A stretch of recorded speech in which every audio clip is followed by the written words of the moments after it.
BSF ও রাজ্য পুলিশের অভিযানে উদ্ধার প্রচুর পরিমাণ মাদক উদ্ধারের ঘটনায় গ্রেপ্তার করা হয়েছে দুজনকে। মুর্শিদাবাদের ভারত বাংলাদেশ সীমান্ত সাগরপাড়া থেকে উদ্ধার মাদক আন্তর্জাতিক চোরাচালান কারবারের তদন্তে সাগরপাড়া থানার পুলিশ।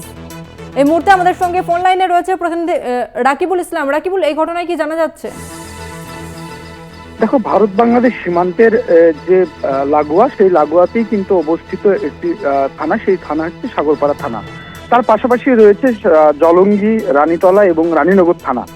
এই যে থানাগুলি, এগুলো সাধারণত মুর্শিদাবাদ এবং ভারত বাংলাদেশ সীমান্তের যে সীমান্ত লাগোয়া, সেই লাগোয়া অবস্থিত। আর এই দিক দিয়েই চলে চোরাচালান, এমনটাই কিন্তু একটা তথ্য কিন্তু পুলিশের কাছে ছিল। তারপরেই পুলিশ এবং বিএসএফ যৌথ অভিযান চালায় এবং তারা উভয় পক্ষের সঙ্গে কথা বলে এবং অভিযান চালিয়ে দুই ব্যক্তিকে গ্রেপ্তার করে জিজ্ঞাসাবাদ করতেই তাদের কাছ থেকে উদ্ধার হয় বেশ কয়েকটি বস্তা ভর্তি প্রচুর সংখ্যক নিষিদ্ধ কাশিস্তা ফেন্সিডিল, যেগুলোকে আপাতত মাদক হিসাবেই পরিচিত এলাকায়। এখন প্রশ্ন, এই যে মাদক অর্থাৎ এই যে ফেন্সিডিল, তারা কোথায় নিয়ে যাচ্ছিল এবং কোথায় থেকে নিয়ে আসছিল, এর সঙ্গে আর কারা জড়িত আছে?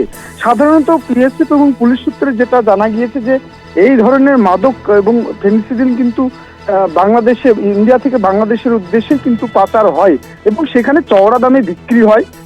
যার ফলে কিন্তু এই ধরনের চোরা চালানকারী এবং পাচারকারী তারা কিন্তু চওড়া দামে বিক্রি করার জন্য ভারত থেকে বাংলাদেশের বুকে এই সীমান্ত দিয়ে পারাপার করে।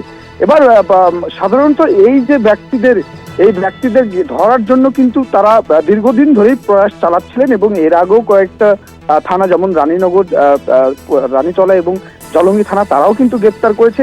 শুধু মাদক বলেই নয়, এই দিক দিয়ে কিন্তু আগ্নেয়াস্ত্র, সোনা যাতায়াত করে, এমনটাও কিন্তু তথ্য পুলিশ এবং বিএসএফ এর কাছে বরাবরই থাকে এবং তারা উদ্ধার করে। কিন্তু গতকাল রাতে যে কুয়াশা, অর্থাৎ রাতের অন্ধকারে যে কুয়াশা পড়ছে শীতকালীন, সেই শীতের কুয়াশার অন্ধকারেই কিন্তু তারা পাচারের চেষ্টা চালাচ্ছিলেন এবং সাগরপাড়া সিমপাড়া এলাকা থেকে তাদেরকে গ্রেপ্তার করে পুলিশ এবং বিএসএফ, এমনটাই কিন্তু জানা গিয়েছে। এবং আজ তাদেরকে জেলা আদালতে পাঠিয়ে তদন্তের স্বার্থে তাদেরকে পুলিশি হেফাজতে আনা হবে, এমনটাও কিন্তু পুলিশ সূত্রে জানা গেছে। তসলিমা, ধন্যবাদ তোমাকে রাকিবুল।